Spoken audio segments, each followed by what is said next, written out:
नमस्कार, हॉर्मी टीवी भारत में आपके स्वागत है। उत्तर प्रदेश के खिलाड़ियों और उनकी प्रतिभाओं को बड़ा मंच देने की दिशा में एक और पहल की जा रही है। सरकार की प्राथमिकताओं के अनुरूप उत्तर प्रदेश कबड्डी लीग का आयोजन 24 दिसंबर से नोएडा में शुरू होगा, जिसका समापन 10 दिसंबर को होगा। इसकी जानकारी लखनऊ पहुंचे उत्तर प्रदेश कबड्डी लीग से जुड़े आयोजकों ने एक निजी होटल में आयोजित प्रेस कॉन्फ्रेंस के दौरान दी। इस दौरान उत्तर प्रदेश काशी किंग्स टीम के संयोजक कुलवंत बलियान ने बताया कि इस बार लीग में कुल 12 टीमें हिस्सा ले रही है।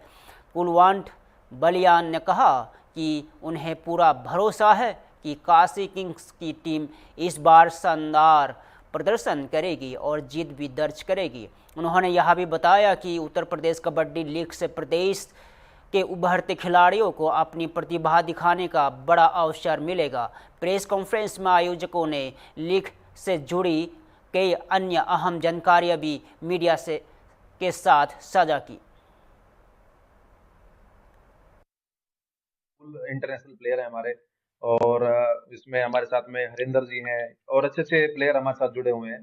तो श्रीकांत जी हैं, तो ये ऑलरेडी इंटरनेशनल में टीमें अपना इंडिया टीम में अपना हुनर दिखा चुके हैं और कंटिन्यू एक प्रतिष्ठित लीग में वो खेल रहे हैं।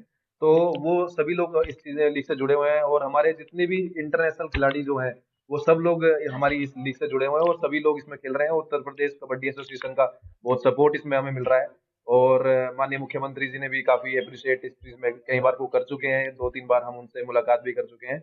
आप लोगों के माध्यम से बस एक ही हम रिक्वेस्ट करना चाहेंगे कि जितने भी हमारे स्पॉन्सर्स जो हैं या फिर बड़ी कंपनी के जो ओनर्स हैं उनके से हमारी एक ही रिक्वेस्ट रहेगी कि आप हर गेम को सपोर्ट करते हैं, अच्छे क्रिकेट को आप सपोर्ट करते हैं या फिर हर गेम को आप सपोर्ट करते हैं। तो कबड्डी जैसे जो हमारे गांव देहात का और कस्बे का खेल है, जो ये हमारे पूर्वज भी इसको खेलते आए हैं और ये बहुत पुराना खेल है। तो आप लोगों को इस गेम को भी सपोर्ट करना चाहिए। और हमारा प्रदेश एकमात्र ऐसा प्रदेश है जिसमें कि स्टेट लीग इतने बड़े स्तर पे हुई है। अब तक वॉलीबॉल की बात करें या कबड्डी की बात करें, अब तक पूरे भारत में सिर्फ उत्तर प्रदेश में संभव जैन जी ने या फिर हमने ये स्टेप उठाया है कि इस तरह की लीग एक प्रोफेशनल लीग हम लेके आए हैं। तो पूरे वर्ल्ड में जो चल रही है, तो अब तक ये सौभाग्य की बात है हमारे प्रदेश की। नहीं, इसमें 18+ के जो बच्चे हैं वो इसमें खेल सकते हैं। जीत की पूरी उम्मीद है। हमारे कैंप स्टार्ट हो चुके हैं, कैंप में बच्चे पूरी मेहनत कर रहे हैं और हार जीत का तो महादेव के हाथ में, पर प्रयास हमारा पूरा रहेगा जीतने का। किसी भी टीम की मजबूती होती है, आपकी टीम की क्या मजबूती है? आप कैसे कह सकते हैं कि आप जीतेंगे, आप विनर रहेंगे? हमारी टीम का डिफेंस बहुत मजबूत है और जो हमारे जो डिफेंडर है वो इंडिया के टॉप डिफेंडर्स हमारी टीम में है। तो हमें लगता है कि डिफेंस के दम पे हम जीतेंगे। नाम बता दीजिए। कुलवंत बालियान मेरा। बिल्कुल बिल्कुल, गांव के बच्चों को भी प्लेटफॉर्म मिल रहा है और शहर के जो बच्चे थे उनको देख के, उनका नेम फेम देख के वो भी इसमें खेलना स्टार्ट हो गए हैं अब।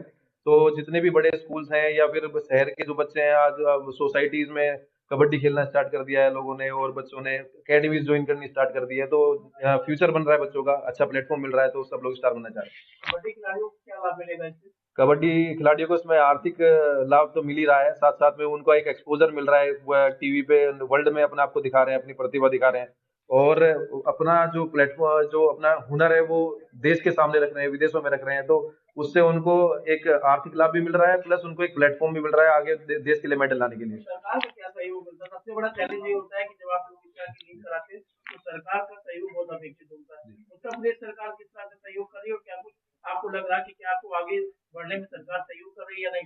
जी बिल्कुल, इसमें सरकार पूरा सहयोग कर रही है। हमारे माननीय मुख्यमंत्री जी, हमारे खेल मंत्री जी काफी सपोर्टिव है और इस चीज में हर स्टेप पे सरकार हमारी मदद कर रही है। और अच्छे स्टेडियम में हमारी हेल्प हो या फिर कोई परमिशन हो तो उसमें भी सरकार काफी अच्छी मदद कर रही है। और बाकी धीरेन्द्र जी उसमें बताएंगे कि किस तरीके से हमारी मदद हो रही है। तो वो कहीं ना कहीं उनको पता चल जाता है, वो फॉर्म भरते हैं और उनका फिर सिलेक्शन होता है। अच्छा, बात कर ले तो जो इन्वेस्टर्स हैं, जैसे आप लोग इन्वेस्ट करते हैं, इन्वेस्ट करने के बाद कितनी संभावना आपको दिखती है कि जो आपने इन्वेस्ट किया है वो वापस आ जाएगा? सवाल ये है कि पैसा, देखिए मैं इसकी बात करूं, अभी क्या है पैसे, इस वाले पॉइंट पे मैं थोड़ा खुल के आपसे बोलता हूं। हम लोग क्या है, मैं तो एक बिजनेसमैन हूं, कुलमन जी भी बिजनेसमैन है, हम लोग बिजनेस करते हैं।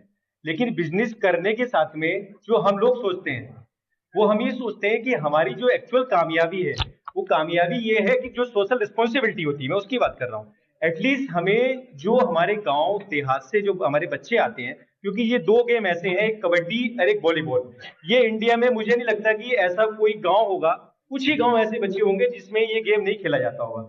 और इस गेम को खेलने के लिए एक प्लेयर्स को कोई ज्यादा फंड की जरूरत भी नहीं होती है, बस एक अच्छे हार्डवर्क और परफॉर्मेंस की जरूरत करती है। अब मैं पैसे वाली बात पे आता हूँ। हम लोग क्या करते हैं, एक टीम हम लोग बनाते हैं। टीम बनाने का मेन उद्देश्य होता है जो हमारे युवा प्लेयर्स हैं, युवा खिलाड़ी हैं, जो युवा आज की डेट में नशे की तरफ जा रहा है, और सबसे ज्यादा जो युवा जा रहा है आज की डेट में ड्रग्स और शराब के नशे से हटके जा रहा है रील वाला नशा, जो मोबाइल का नशा है। ये 24 घंटे इसी में लगा रहता है। और आजकल के युवा की दो कंप्लेन हमेशा होती है। पहले वो कंप्लेन करेगा कि मेरे मम्मी पापा ने मुझे अच्छे से पढ़ाया नहीं, इसलिए मैं कुछ नहीं कर पाया। दूसरी वो कंप्लेन करता है कि गवर्नमेंट ने कुछ नहीं किया। लेकिन आज की डेट में जो माहौल है, जो भी पेरेंट्स हैं वो अच्छे से अपने स्तर से उसको अपने बच्चों को पढ़ाते भी हैं। सबका अपना अलग अलग स्तर होता है पढ़ाने का। तो दूसरा, गवर्नमेंट की अगर मैं बात करूं, जो माहौल आज की डेट में है, इससे अच्छा माहौल एक प्लेयर्स को कभी नहीं मिलेगा। लेकिन अब नौकरी की बात करें, इसको नौकरी कैसे मिलेगी? नौकरी मिलने के लिए जैसे हमारे कुलवंत बालियान जी बैठे हैं, उन्होंने Uttar Pradesh pro volleyball league start की, एक प्लेटफॉर्म दिया, प्लेयर्स को एक प्लेटफॉर्म दिया। हम लोग क्या कर सकते हैं, हम बिजनेसमैन हैं, हम एक प्लेटफॉर्म दे सकते हैं कि हम कुछ युवा के लिए करें। प्लेटफॉर्म देने के बाद वो एक लीग बनती है। हाँ, इसमें फंड का जो होता है, ऑब्वियसली जो कोई पैसा लगाता है, अगर हमारे पास पैसा नहीं रहेगा तो हम आगे सब चीजें कैसे चलाएंगे? तो हाँ, पैसे का जो लेन देन होता है वो एक लीगली तौर पे सब तरीके से होता है। भोपाल से बड़ी खबर सामने आ रही है। मध्य प्रदेश कैबिनेट की अहम बैठक आज संपन्न हो गई है। बैठक के बाद डिप्टी मुख्यमंत्री राजेंद्र शुक्ल ने मीडिया के कैबिनेट में लिए गए महत्वपूर्ण फैसलों की जानकारी दी। कैबिनेट के ये फैसले राज्य के कृषि, सड़क, रोजगार, वन संरक्षण और सरकारी कर्मचारियों से जुड़े हुए हैं, जिनका सीधा असर प्रदेश के विकास पर पड़ेगा। कैबिनेट ने राघवपुर सिंचाई परियोजना का मंजूरी दे दी है। इस परियोजना के लिए 1782 करोड़ रुपए का बजट स्वीकृत किया गया है। इससे प्रभावित जिलों में सिंचाई सुविधाओं का विस्तार होगा और किसानों को बड़ा लाभ मिलेगा। ग्रामीण और शहरी कनेक्टिविटी को मजबूत करने के लिए कैबिनेट ने 3810 सड़क कार्यों को मंजूरी दी है। इस फैसले से राज्य भर में आवागमन सुगम होगा और विकास को नई रफ्तार मिलेगी। युवाओं को स्वरोजगार से जोड़ने के उद्देश्य से कैबिनेट ने उद्यम क्रांति योजना को वर्ष 2026-27 तक जारी रखने का फैसला लिया है। इसके लिए 905 करोड़ रुपए का प्रावधान किया गया है। इस योजना से युवाओं को उद्यमिता के नए अवसर मिलेंगे। वन संरक्षण और अनुसंधान को बढ़ावा देने के लिए राज्य ने 6 वन विज्ञान केंद्र स्थापित किए जाएंगे। इस पर 48 करोड़ रुपए खर्च किए जाएंगे। कैबिनेट ने सरकारी कर्मचारियों से जुड़े अहम प्रशासनिक सुधारों को भी मंजूरी दी है। अब विभागों में पदों की संख्या 10 श्रेणियों को घटाकर 5 श्रेणियों की जाएगी। सभी अस्थायी पदों को स्थायी में बदल दिया जाएगा। कार्यभारित और आकस्मिक पदों को संख्योत्तर घोषित किया गया है और इन पदों पर अब नई भर्ती नहीं की जाएगी। कुल मिलाकर कैबिनेट के ये फैसले मध्य प्रदेश के विकास, रोजगार सृजन और प्रशासनिक सुधारों को नई दिशा देंगे। खासतौर पर भोपाल और आसपास के क्षेत्रों को इन योजनाओं से सीधा लाभ मिलने की उम्मीद है।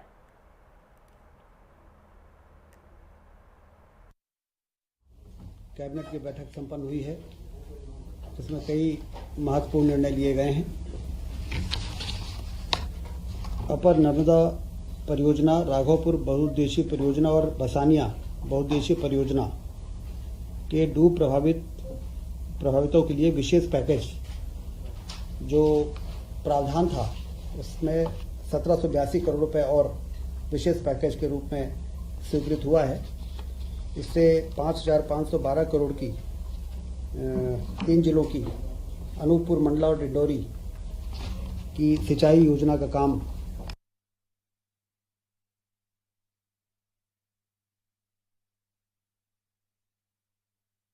अब तेजी से शुरू हो सकेगा। इन तीनों जिलों में 71,967 हेक्टेयर जमीन सिंचाई होगी और 125 मेगावाट की बिजली का उत्पादन भी होगा।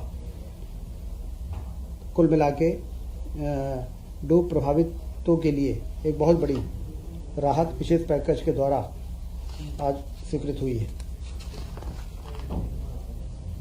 मुख्यमंत्री ग्राम सड़क एवं अवसंरचना योजना के सूचकांक को भी 2 से 3 किया गया है। इससे 3,810 कार्य जो लगभग 693.76 करोड़ के, अब उनको भी ये जारी हो सकेगा और उनके काम पूरे किए जा सकेंगे। भोपाल और इंदौर मेट्रो रेल परियोजना के संचालन और रखरखाव के लिए राजस्व मद में बजट का प्रस्ताव आज कैबिनेट में लाया गया था।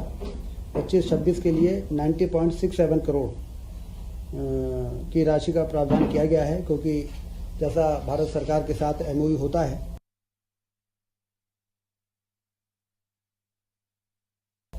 कि आमदनी और व्यय में जो अंतर होता है उसको राज्य शासन को वहन करना पड़ता है। इसलिए चूंकि अभी ये शुरुआत है, आने वाले दिनों में स्टेट बजट पर कम बाहर आए, इसके लिए तो ये परियोजना में काम करने वाले लोग हैं अपने आमदनी के स्रोत को बढ़ाएंगे। लेकिन अभी इस वर्ष 90.67 करोड़ के अंतर का अनुमान लगाते हुए बजट में प्रावधान इसका किया गया है, जिससे कि भोपाल और इंदौर की मेट्रो सुचारू रूप से संचालित हो सके।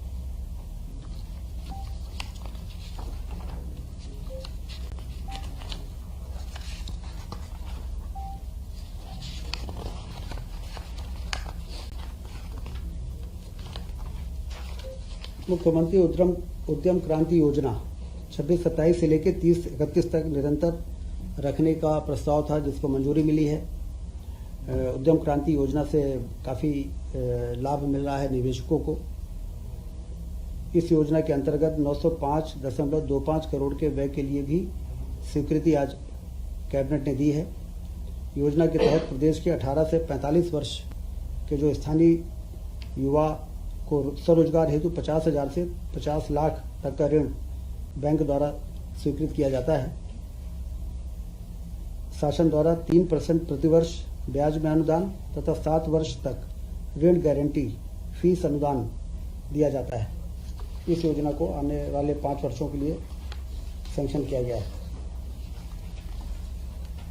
वन विज्ञान केंद्र की स्थापना होगी। जैसे कृषि विज्ञान केंद्र होते हैं, उसी प्रकार से वन विज्ञान केंद्र एक नया नवाचार है। ये 25-26 से लेके 29-30 तक राज्य में 6 वन विज्ञान केंद्र की स्थापना होगी। इसमें उसके सेटअप के लिए 48 करोड़ रुपए मंजूर किए गए हैं। वन विज्ञान केंद्र की स्थापना प्रदेश में वन क्षेत्र के बाहर वानिकी विस्तार गतिविधियों को बढ़ाने, वन भूमि की उत्पादकता बढ़ाने, काष्ठ के विदोहन से अतिरिक्त आय के साधन हेतु जागरूकता बढ़ाने, रिसर्च, एग्रो फॉरेस्ट्री को कैसे बढ़ाया जा सकता है। अशासकीय संस्था द्वारा भी वन विज्ञान केंद्र की स्थापना वन विभाग के अनुमति से की जा सकेगी। ये प्रस्ताव कैबिनेट में आया है। ये कहाँ स्थापित होंगे? अभी ये तय होगा, अभी तय होना है। अभी प्रथम चरण में 6 है, उसके बाद और बढ़ाया जाना है कि नहीं बढ़ाया जाना है, ये फिर कैबिनेट में अलग से आएगा। राज्य शासन में कार्यरत कर्मियों के पदों से संबंधित अस्थायी और स्थायी पद का अंतर समाप्त किया गया है। 10 प्रकार के जो वर्गीकरण होते हैं कर्मचारियों के, नियमित, संविदा और आउटसोर्स, अंशकालीन और कई प्रकार के, तो उसमें कर्मचारियों को रिटायरमेंट के बाद, प्रोबेशन के बाद कई चीज़ों में जो परेशानी आती थी, अब वो 10 श्रेणी के बजाय 5 श्रेणी ही रहेंगी और काफ़ी इससे कर्मचारी वर्ग को राहत मिलेगी। इसमें नियमित, संविदा, आउटसोर्स, अंशकालीन, इस प्रकार के जो आवश्यक श्रेणी हर विभाग के सहमत के बाद तय हुई है, वो लोग रहेंगे। बाकी बहुत से ऐसे श्रेणियां थी जिसकी आवश्यकता महसूस नहीं हो रही थी और उनको कर्मचारियों को भी परेशानी होती थी। तो ये बहुत ही महत्वपूर्ण निर्णय आज कैबिनेट ने लिया है।